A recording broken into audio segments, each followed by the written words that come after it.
అశోక్ నగర్ చౌరస్తాలో ఇవాళ అభ్యర్థులు షోకి దిల్సుఖ్ నగర్ లో యువత మీద లాఠీలు విరుగుతా ఉన్నాయి, వినిపించడం లేదా?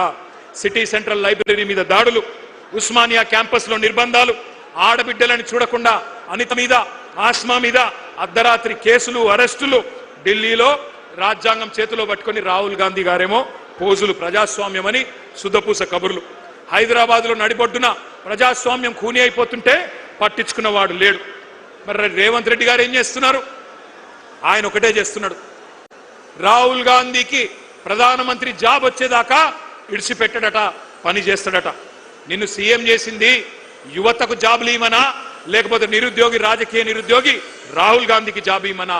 ఆలోచించండి. మీకు గుర్తుండాలి, 2023 నవంబర్లో ఆ రోజు ఎన్నికల్లో రాష్ట్ర శాసనసభకి ఎన్నికలు జరిగితే ఆ రోజు కాంగ్రెస్ పార్టీ వాళ్ళు జాబ్ క్యాలెండర్ ప్రకటించారు. ఒక్కసారి ఫుల్ పేజ్ అడ్వర్టైజ్మెంట్లు వేసినారు. ఆ ఫుల్ పేజ్ ఒకసారి చూపెట్టాలని చెప్పి, ఆ స్లైడ్ వేయాలని చెప్పి మా వాళ్ళని కోరుతా ఉన్నాం.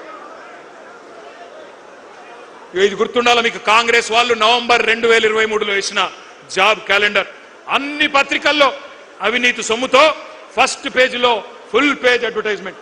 ఎన్ని ఉద్యోగాలు ఉన్నాయి? 2 లక్షల ఉద్యోగాలు మొట్టమొదటి సంవత్సరంలోనే భర్తీ చేస్తామని చెప్పారు. ఆ రోజు ఏమన్నారు? ఓటు కొట్టు జాబు పట్టు అని బంపర్ ఆఫర్ ఇచ్చారు. ఏమన్నారు? ఒక్క ఏడాదిలోనే 2 లక్షల ఉద్యోగాలు, డిసెంబర్ 2024 కల్లా 2 లక్షల కొలువులు ఇస్తామని చెప్పారు. ఇవాళ జాబులు లేవు, జవాబులు లేవు, ఉద్యోగాలు లేవు, ఉలుకు లేదు, పలుకు లేదు. తెలుగు క్యాలెండర్ మారింది, ఇంగ్లీష్ క్యాలెండర్ మారింది, జాబ్ క్యాలెండర్ మాత్రం పత్తా లేదు.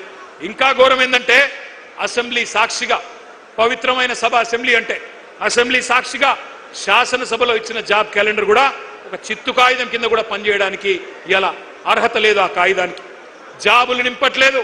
రాహుల్ గాంధీ జేబులు మాత్రం జోరుగా నింపుతున్నారు.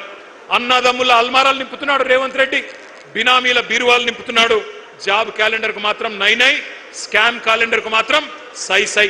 ఇది కనబడుతున్న పరిస్థితి. ఒక్క మాట ఇక్కడికి వచ్చిన మా తమ్ముళ్ళు, మా చెల్లెళ్ళు, నేను ఒకటే కోరుతా ఉన్నా, మనం గనక చరిత్రను మర్చిపోతే భవిష్యత్ తరాలు మనం క్షమించవు. ఎందుకంటే చరిత్ర అనేది ఒక ముఖ్యమైన సబ్జెక్టు. తెలుసుకోకపోతే మనం కూడా గజనీలు అయిపోతాం. అందుకే నేను మిమ్మల్ని అనేది, చరిత్రలు, పురాణాలు, ఇతిహాసాలు చదువుకోవాలి.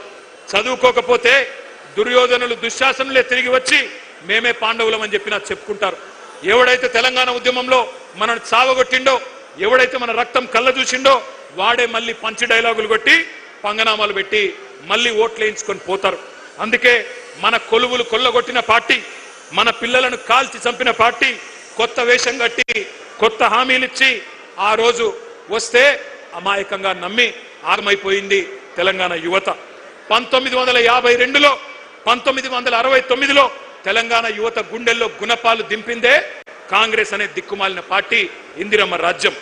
ఈ దుష్ట కాంగ్రెస్ మీదనే కదా ఆ రోజు మలిదశ పోరాటంలో కూడా మన యువతరం కొట్లాడింది. వేల మందిని బలి తీసుకున్న ఖూనీకోర్లు వీళ్లే కదా. అందుకే ఈ మధ్యన ముఖ్యమంత్రి మాట్లాడుతున్న మాటలు మీరంతా వింటా ఉన్నారు. ఈ రక్త పిశాచి కాంగ్రెస్ ఇంకా వాళ్ళ రక్తదాహం తీరలేదు. తెలంగాణ నెత్తురు రుచిమరిగిన పులి కాంగ్రెస్ ఇంకా ఇంకా కావాలని అడుగుతున్నది. మన రక్తం పంట పొలాల మీద చల్లాలని చెప్పి చిల్లర మాటలు మాట్లాడుతున్నాడు రేవంత్ రెడ్డి అనే ఓ చిల్లరగాడు. నేను ఒకటే అంటా ఉన్నా, ఈ కాంగ్రెస్ డిక్లరేషన్లు, రైతు డిక్లరేషన్ కావచ్చు, యూత్ డిక్లరేషన్ కావచ్చు, ఎస్సీ ఎస్టీ బీసీ మైనారిటీ మహిళా డిక్లరేషన్లు కావచ్చు, ప్రపంచ చరిత్రలోనే అతి పెద్ద మోసం అంటూ ఏదన్నా ఉందంటే కాంగ్రెస్ ఇచ్చిన మేనిఫెస్టో అని చెప్పక తప్పదు. మీరంతా చదువుకున్న పిల్లలు, విశ్వవిద్యాలయాల నుంచి వచ్చిన పిల్లలు కూడా ఇక్కడ ఉన్నారు. ఉస్మానియాలో కాకతీయ నుంచి వచ్చిన పిల్లలతో నా ప్రార్థన, మంచి పిహెచ్డి థీసిస్ తయారు చేయండి. ఓటు కోసం కోటి మోసాలు, కాంగ్రెస్ నాటకాలు అనే ఒక థీసిస్ చేయండి.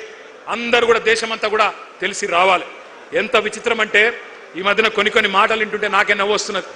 రేవంత్ రెడ్డి ఈ మధ్యన కొన్ని వేదికల మీద నీతి సూక్తులు చెప్తున్నాడు.